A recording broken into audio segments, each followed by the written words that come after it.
ಘಂಟಾ ಮಾರುತಿಯ ಜಯಂತ್ಯೋತ್ಸವ. Independence Sangram ನ್ಯೂಸ್ಗೆ ಸ್ವಾಗತ. ಧಾರವಾಡ ಕುಸುಮನಗರ ಕ್ಷೇಮಾಭಿವೃದ್ಧಿ ಸಂಘದ ಆಶ್ರಯದಲ್ಲಿ ಘಂಟಾ ಮಾರುತಿ ದೇವಸ್ಥಾನದಲ್ಲಿ ವಿಜೃಂಭಣೆಯಿಂದ ಹನುಮ ಜಯಂತಿಯನ್ನ ಆಚರಿಸಲಾಯಿತು. ಘಂಟಾ ಮಾರುತಿಯ ವಿಶ್ವ ಪ್ರಸಿದ್ಧಿ ಹೊಂದಿದ್ದು, ಧಾರವಾಡದ ಸುತ್ತಮುತ್ತಲಿನ ಜನಭಕ್ತಾದಿಗಳು, ಹೊರದೇಶದಲ್ಲಿನ ಭಕ್ತರು ಹೊಂದಿದ್ದು 200 ವರ್ಷಗಳ ಇತಿಹಾಸ ಹೊಂದಿದೆ. ಜ್ಞಾನಪೀಠ ಪ್ರಶಸ್ತಿ ಪುರಸ್ಕೃತರು ನಮ್ಮೆಲ್ಲರ ಸಾಹಿತಿ ಡಾಕ್ಟರ್ ದ ರಾ ಬೇಂದ್ರೆರವರು ಮಳ್ಳಿನ ಕಂಠೆಯಲ್ಲಿ ಹಾಡು ಸನ್ನನೆಯ ದಾರಿಯ ಮೂಲಕ ದೇವಸ್ಥಾನಕ್ಕೆ ಬಂದು ಗಂಟೆ ಮಾರುತಿ ಗಂಟೆ ಬಾರಿಸಿ ಘಂಟಾ ಮಾರುತಿ ದರ್ಶನ ಪಡೆದ ಹಿರಿಯರಲ್ಲಿ ಒಬ್ಬರು. ಹಾಗೂ ಸಾಕಷ್ಟು ಸಾಹಿತಿಗಳು, ವಿದ್ವಾಂಸರು, ವಿಶ್ವವಿದ್ಯಾಲಯದ ಕುಲಪತಿಗಳು, ರಾಜಕೀಯ ಮುಖಂಡರು ಇಲ್ಲಿಗೆ ಬಂದು ಭಗವಂತನ ದರ್ಶನ ಪಡೆಯುತ್ತಾರೆ. ತಮ್ಮ ಹರಕೆಯೊಂದಿಗೆ ನಡೆದುಕೊಳ್ಳುತ್ತಾರೆ. ಕಳೆದ ಕೆಲವು ದಶಕಗಳಿಂದ ಸುತ್ತಮುತ್ತಲಿನ ಹಿರಿಯ ಕಿರಿಯ ಮುಖಂಡರು, ಸಭಕ್ತರು ಸಂಘಟನಾತ್ಮಕ ವಿಚಾರಗಳ ಮೂಲಕ ಸಂಘ ಸ್ಥಾಪಿಸಿ ದೇವಸ್ಥಾನ ದೊಡ್ಡ ಸ್ವರೂಪವನ್ನ ಪಡೆದಿದೆ. ಶ್ರೀ ಘಂಟಾ ಮಾರುತಿ, ಶ್ರೀ ಮಹಾಗಣೇಶ್, ಶ್ರೀ ಸದಾಶಿವ ದೇವರ ಪುನಃ ಪ್ರತಿಷ್ಠಾಪನೆಯಿಂದಾಗಿ ದೇವಸ್ಥಾನದ ಆವರಣದಲ್ಲಿ ಶ್ರೀದತ್ತನ ಪಾದುಕೆ ಹಾಗೂ ಶ್ರೀ ಸುಬ್ರಹ್ಮಣ್ಯ ಮೂರ್ತಿ ಜೋಡು ನಾಗಪ್ಪ ಪ್ರತಿಷ್ಠಾಪಿಸಿ ನಿತ್ಯ ನೈಮಿತ್ಯ ಕಟ್ಟಳೆಗಳು ಮೂರ್ತಿ ಜೋಡು ನಾಗಪ್ಪ ಪ್ರತಿಷ್ಠಾಪಿಸಿ ನೈಮಿತ್ಯಕ ಕಟ್ಟಳೆಗಳು ಸಾಗವಾಗಿ ನಡೆಯುತ್ತಿರುವುದು ಸರ್ವರಿಗೂ ವಿದಿತವಾದ ವಿಷಯವೇ. ಈ ವರ್ಷ ಸಂಘದಿಂದ ಸಭಕ್ತಗಳಿಂದ ಹನುಮಂತ ಜಯಂತಿ ಶುಭ ದಿನದಂದು ಶ್ರೀ ಮಾರುತಿ ದೇವರ ಜಯಂತ್ಯೋತ್ಸವ ವಿಜೃಂಭಣೆಯಿಂದ ನೆರವೇರಿತು. ಮುಂಜಾನೆ ಪಂಚಾಮೃತ ಅಭಿಷೇಕ, ಮಾರುತಿ ದೇವರ ಜನ್ಮೋತ್ಸವ ಹಾಗೂ ತೊಟ್ಟಿಲೋತ್ಸವ, ಪವಮಾನ ಹೋಮ, ಶ್ರೀ ಸತ್ಯನಾರಾಯಣ ಪೂಜೆ, ಮಧ್ಯಾಹ್ನ ಅನ್ನಪ್ರಸಾದ ವ್ಯವಸ್ಥೆ ಹಾಗೂ ಸಂಜೆ ಪಲ್ಲಕ್ಕಿ ಉತ್ಸವ ಹಾಗೂ ಮಂಗಳಾರತಿಯನ್ನ ನಡೆಸಲಾಯಿತು. ಅರ್ಚಕರಾದ ಅಕ್ಷಯ್ ಕುಲಕರ್ಣಿ ಪೂಜಾ ವಿಧಿಗಳನ್ನ ಬೋಧಿಸಿದರು. ಸತೀಶ್ ಬಂಕಾಪುರ್ ದಂಪತಿಗಳಿಂದ ಹೋಮ ಪೂಜೆ ನೆರವೇರಿತು. ಜಯಂತ್ಯೋತ್ಸವದಲ್ಲಿ ಸಂಘದ ಸದಸ್ಯರು, ಮಾತೆಯರು, ಯುವಕರು, ಯುವತಿಯರು, ಸರ್ವ ಭಕ್ತಾದಿಗಳು ಪಾಲ್ಗೊಂಡು ಶ್ರದ್ಧಾ ಭಕ್ತಿಯಿಂದ ವಿಜೃಂಭಣೆಯಿಂದ ಜಯಂತ್ಯೋತ್ಸವನ ನಡೆಸಿದರು. ಶ್ರೀ ಗುರುಭ್ಯೋ ನಮಃ, ಪರಮ ಗುರುಭ್ಯೋ ನಮಃ, ಶ್ರೀಮದಾನಂದ ತೀರ್ಥ ಭಗವತ್ಪದಾಚಾರ್ಯ ಗುರುಭ್ಯೋ ನಮಃ. ಹರಿ ಓಂ. ನನ್ನ ಹೆಸರು ಅಕ್ಷಯ್ ದತ್ತಾತ್ರೇಯ ಕುಲಕರ್ಣಿ ಆಚಾರ್ಯ ಅಂತ. ನಾನು ಈ ಘಂಟಾ ಮಾರುತಿ ದೇವಸ್ಥಾನದ ಅರ್ಚಕರು. ಸುಮಾರು 6 ವರ್ಷಗಳಿಂದ ಈ ಘಂಟಾ ಮಾರುತಿ ದೇವಸ್ಥಾನದಲ್ಲಿ ಅರ್ಚಕರಾಗಿ ನಾನು ಸೇವೆಯನ್ನು ಸಲ್ಲಿಸುತ್ತಿದ್ದೇನೆ. ಈ ಘಂಟಾ ಮಾರುತಿ ಗುಡಿಯ ಒಂದು ವೈಶಿಷ್ಟ್ಯತೆ ಏನೆಂದರೆ, ಆ ಭಗವಂತನ ಮೂಲ ಶಿಲಾರೂಪವನ್ನು ನೋಡಿದಾದರೆ ವ್ಯಾಸರಾಯ ಪ್ರತಿಷ್ಠಾಪಿತ ಘಂಟಾ ಮಾರುತಿ ಗುಡಿ ಅಂತ ಹೇಳ್ತಾರೆ. ಆ ಬಾಲದಲ್ಲಿ ಗಂಟಿರುವ ಒಂದು ಇದ್ದ ಪ್ರಕಾರವಾಗಿ ವ್ಯಾಸರಾಯರು ಪ್ರತಿಷ್ಠಾಪನೆ ಮಾಡಿದಂತಹ ಒಂದು ಶಿಲಾಮೂರ್ತಿ ಅಂತ ಹೇಳ್ತಾರೆ.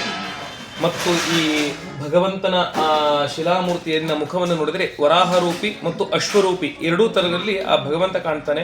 ಅಶ್ವರೂಪಿ ಅಂದರೆ ಕುದುರೆಯ ತರ, ವರಾಹ ರೂಪದಿಂದ ವರಾಹ ರೂಪದಲ್ಲಿ ಆ ಭಗವಂತ ಕಾಣ್ತಾನೆ. ಮತ್ತು ಈ ಘಂಟಾ ಮಾರುತಿ ಗುಡಿಯ ಒಂದು ವೈಶಿಷ್ಟ್ಯತೆ ಏನೆಂದರೆ, ಇಲ್ಲಿ ಪ್ರತಿ ಹನುಮ ಜಯಂತಿ ಪ್ರಯುಕ್ತವಾಗಿ ಯಾರೇ ಬಂದು ಆ ಭಗವಂತನ ಹತ್ರ ಸಂಕಲ್ಪ ಮಾಡಿ, ಯಾರಂದ್ರೆ ಒಂದು ಕಲ್ಯಾಣ ಭಾಗ್ಯ ಮತ್ತು ಸಂತಾನ ಭಾಗ್ಯ ಪ್ರಾಪ್ತಿಗಾಗಿ ಯಾರಾದರೂ ಒಂದು ಸಂಕಲ್ಪವನ್ನು ಮಾಡಿಕೊಂಡು ಆ ಭಗವಂತನ ತೊಟ್ಟಿಲಲ್ಲಿ ಕಾಯಿಯನ್ನು ಹಾಕಿ ಮತ್ತು ಆ ಕಾಯವನ್ನು ಆಶೀರ್ವಾದ ಪಡೆದಾಗಲೇ ವರ್ಷದಲ್ಲಿಯೇ ಆ ಭಗವಂತ ಅವರಿಗೆ ಸಂತಾನ ಭಾಗ್ಯ ಕೊಡ್ತಾನೆ. ಸುಮಾರು ಒಂದು 10ರಿಂದ 15 ಜೋಡಿಗಳು ಬಂದು ಆ ಭಗವಂತನ ಪ್ರಾಪ್ತರಾಗಿ ಈ ಜೋಡು ಮಕ್ಕಳು ಅಂದ್ರೆ ಟ್ವಿನ್ಸ್ ಅಂತ ಏನು ಹೇಳ್ತಾರೆ, ಆ ಗಂಡು ಹೆಣ್ಣು, 2 ಹೆಣ್ಣು 2 ಗಂಡು ಅಂತ ಪ್ರಾಪ್ತಿಯಾಗಿದೆ.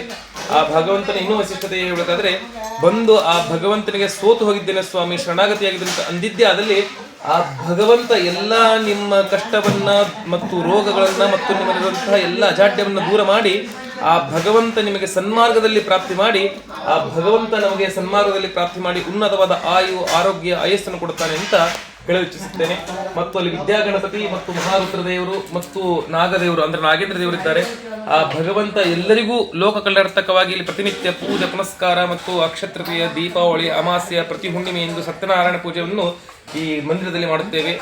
ಆ ಭಗವಂತನ ಕೃಪಾ ಕಟಾಕ್ಷ ಲೋಕ ಕಲ್ಯಾಣಾರ್ಥವಾಗಿ ಆಗಬೇಕೆಂದು ಈ ಹನುಮ ಜಯಂತಿ ಪ್ರಯುಕ್ತವಾಗಿ ನನ್ನ 2 ಮಾತುಗಳನ್ನು ಹೇಳ್ತಾರೆ. ಇತಿಶ್ರೀ ಸ್ಕಂದ ಪುರಾಣ. ಸುಮಾರು 24 ವರ್ಷದಿಂದ ಈ ದೇವಸ್ಥಾನ ನಿರ್ಮಾಣವಾಗಿದೆ. ಈ ಮೊದಲು ಇದು ಸುಮಾರು ಒಂದು 200 ವರ್ಷದ ಇತಿಹಾಸದ ಒಂದು ಹನುಮಂತರ ದೇವಸ್ಥಾನ. ಈ ಮೊದಲು ಈ ದೇವಸ್ಥಾನಕ್ಕಿಂತ ಮೊದಲು ಈ ಪೂರ್ವದಲ್ಲಿ ಹಿಂದ್ಗಡೆ ಇತ್ತು. ಅಲ್ಲಿ ಸುಮಾರು 200 ವರ್ಷದ ಒಂದು ಇತಿಹಾಸ ಐತಿ. ಮೊದಲು ನಮ್ಮ ಭಾಗದ ಹಿರಿಯರಾದಂಥ ದ ರಾ ಬೇಂದ್ರೆ ಅವರು ಮತ್ತು ಪಂಡಿತ್ ಚಂದ್ರಶೇಖರ್ ವರ್ಣಕಮಠ ಅವರು ಇವರೆಲ್ಲ ಇಲ್ಲಿ ಬಂದು ನಡ್ಕೊಂಡು ಹೋಗೋದಂಥ ಈ ದೇವಸ್ಥಾನ. ಇದರ ವಿಶೇಷತೆ ಏನಪ್ಪ ಅಂದರೆ, ಇಲ್ಲೆಲ್ಲ ಕಂಟಿ ಬೇಲಿ ಎಲ್ಲ ಎಲ್ಲ ಇದು ಒಂದು ಕಾಡಿನಂಗಿತ್ತು.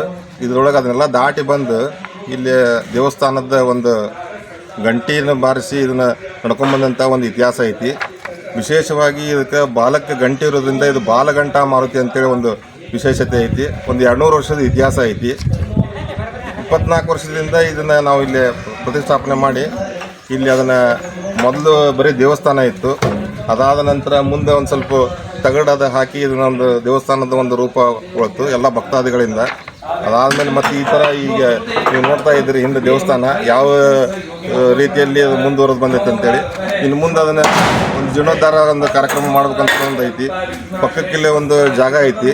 ಆ ಜಾಗದಲ್ಲಿನೂ ನಾವು ಒಂದು ಜೀರ್ಣೋದ್ಧಾರ ಮಾಡಿ ಒಂದು ಸಭಾಭವನ ಮಾಡುವಂಥ ಒಂದು ಕಾರ್ಯವನ್ನು ಹಮ್ಮಿಕೊಂಡಿವಿ. ಮತ್ತು ವಿಶೇಷವಾಗಿ ಭಕ್ತರು ಭಾಳ ದೂರದಿಂದ ಭಕ್ತರು ಅದಾರ. ಆಲ್ ಓವರ್ ಇಂಡಿಯಾ ಭಾರತ ದೇಶದಾದ್ಯಂತನೇ ಇಲ್ಲಿ ಭಕ್ತರು ಅದಾರ. ಇಲ್ಲಿ ಧಾರವಾಡ ಅಷ್ಟೇ ಅಲ್ಲ, ಹೊರಗಿಂದನೂ ಭಕ್ತರು ಬರ್ತಾರೆ. ಪ್ರತಿ ಶನಿವಾರ ಒಂದು ವಿಶೇಷವಾದ ಪೂಜೆ ಆಗುತ್ತೆ, ಪಲ್ಲಕ್ಕಿ ಉತ್ಸವ ಆಗುತ್ತೆ. ಒಂದು ವಿಶೇಷವಾದಂಥ ಒಂದು ವಿಜೃಂಭಣೆಯಿಂದ ಈ ಕಾರ್ಯಕ್ರಮ ನಡೀತಿಲ್ಲ.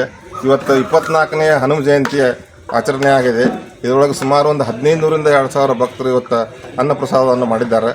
ಎಲ್ಲ ಕುಸುಮ ನಗರದ ಹಿರಿಯರು ಮತ್ತು ಕಿರಿಯರು ಎಲ್ಲರೂ ಸೇರಿಸಿ ಒಗ್ಗಟ್ಟಾಗಿ ಒಂದು ಕಾರ್ಯಕ್ರಮವನ್ನು ಯಶಸ್ವಿಯಾಗಿ ಮುಗಿಸಲಾಗಿದೆ.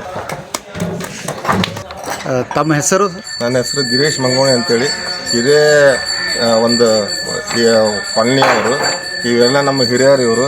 ಇವರ ಸನ್ಮಾರ್ಗದಲ್ಲಿ ನಾವು ಈ ಕಾರ್ಯಕ್ರಮವನ್ನು ಯಶಸ್ವಿಯಾಗಿ ಮುಂದುವರಿಸಿ ಇದನ್ನು ಈಗ ತಾನೇ ಮುಕ್ತಾಯಗೊಳಿಸಿದ್ದೇವೆ. ನಮ್ಮ ಅಧ್ಯಕ್ಷರು ಇವರು ನಾಗನೂರು ಸರ್ ಅಂತೇಳಿ. ಇವರ ನೇತೃತ್ವದಲ್ಲೇ ಒಂದು ಒಳ್ಳೆಯ ಕಾರ್ಯಕ್ರಮ ಮಾಡಿದ್ದೇವೆ. ಇವರು ಅಂಗಡಿ ಸರ್ ಅಂತೇಳಿ, ಪತ್ತಾರ್ ಸರ್ ಅಂತೇಳಿ, ಸಜ್ಜನ್ ಸರ್ ಅಂತೇಳಿ ಇವರೆಲ್ಲ ನಮ್ಮ ಹಿರಿಯರು.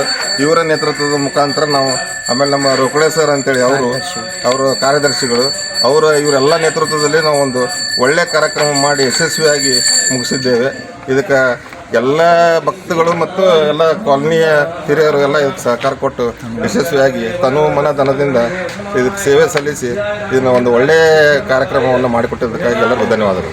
ನಾವು ಮಹಾದೇವ್ ನಾಗನೂರು ಅಂತೇಳಿ ಘಂಟಾ ಮಾರುತಿಯ ಒಂದು ಭವ್ಯವಾದ ಭವನವನ್ನು ನಿರ್ಮಿಸಬೇಕಂತ ನಮ್ಮ ಇಚ್ಛೆ ಇದೆ. ನಾವೆಲ್ಲರೂ ಸಹಕರಿಸಿ ತನು ಮನ ಧನದಿಂದ ತಮ್ಮ ಸೇವೆಯನ್ನು ಸಲ್ಲಿಸಬೇಕಾಗಿ ನಮ್ಮಲ್ಲಿ ವಿನಂತಿ.